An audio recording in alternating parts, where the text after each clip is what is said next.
You think the replayability of an RPG is not as important today with games being so long versus back then when they were less than 20 or 30 hours long?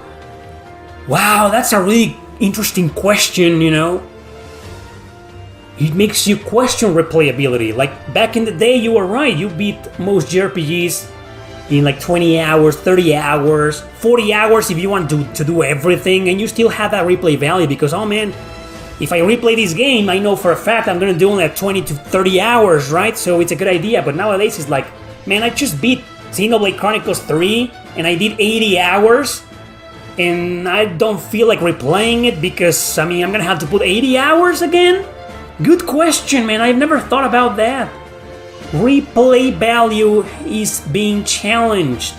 Well, here's my answer. I don't think it's any better or worse replayability.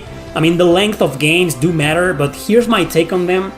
I think every single gamer has their own way to approach replayability. Like me, for example, let me give you a random example.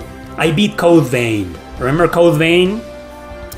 Amazing game, and I think it's about 20 hours long, 20 to 25 hours long, because you do get lost a lot, you grind a lot, it's a brutally hard game, blah blah blah.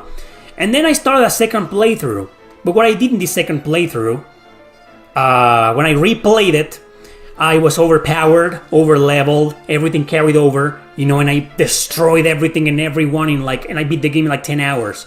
So, even if you were talking about a really long game, the way I like to replay my games, I know it's not the same for everybody.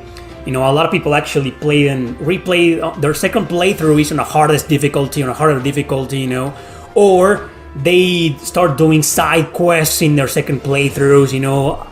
Me too, I'll get to that. But most of the RPGs that I replay are like that. Like a new game plus, overpowered, just cheese through the game, destroy everything, kinda like not exactly speed run it, you know, but like rush through it, you know, and just get that feeling that you're destroying everything completely overpowered, you know. That's what I like to do most of the time in RPGs.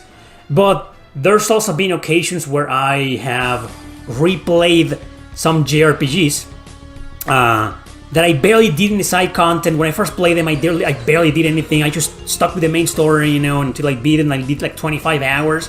And then on my second playthrough, sometimes I'm like, okay, it's my second time.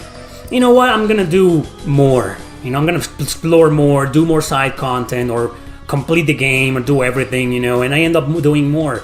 But now to answer your question, will I do that in a game long as fuck as Xenoblade Chronicles 3?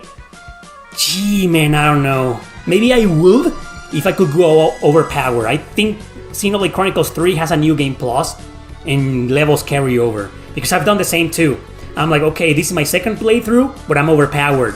So now I'll be able to, like, do every single side quest. Because before I was too lazy to do every single side quest because I needed to fight this special boss or do something different, blah blah blah, and man, it's a pain in the ass. So now I'll do it in my second playthrough. So I start my second playthrough and I start doing that because I know for a fact that I'm gonna skip most of the story because I already know what's gonna happen and I remember most of the dialogue. It also depends on how many years pass before one playthrough and the second playthrough. If it's been like several years, I probably still will pay attention to most of the story. But if it's not, you know, if it's I beat the game like a few years ago and I still remember most of the story, I'm just gonna skip most of it. But I'm gonna do side quests. But I'm gonna do all the side and optional content completely overpowered now. So instead of beating the game in 80 hours, you know, I'm gonna beat it in 50 hours. Or instead of beating the game in 60 hours, I'm gonna beat it in 30 hours. So it shouldn't be that bad, you know. So to answer your question, it's definitely changed. You know, it's definitely longer games have definitely affected replay value. And I also think the fact that there's way more RPGs nowadays, way more video games than there were before, makes people replay them less often. And that's happened to me. You know, I used to replay a lot of RPGs back in the day, many years ago, because I only had a limited amount of games. And nowadays, you know, they're everywhere. Everywhere. Ask me when was the last time I replayed something. Probably Tales of Berseria, but I did it live. Ask me when was the last time I replayed an RPG. in my own personal time. YouTube and streaming aside, on my own personal time. I don't even remember, man. It's been years. But not because of what you said about the length of games, but because there's just way too many games nowadays. Way too many.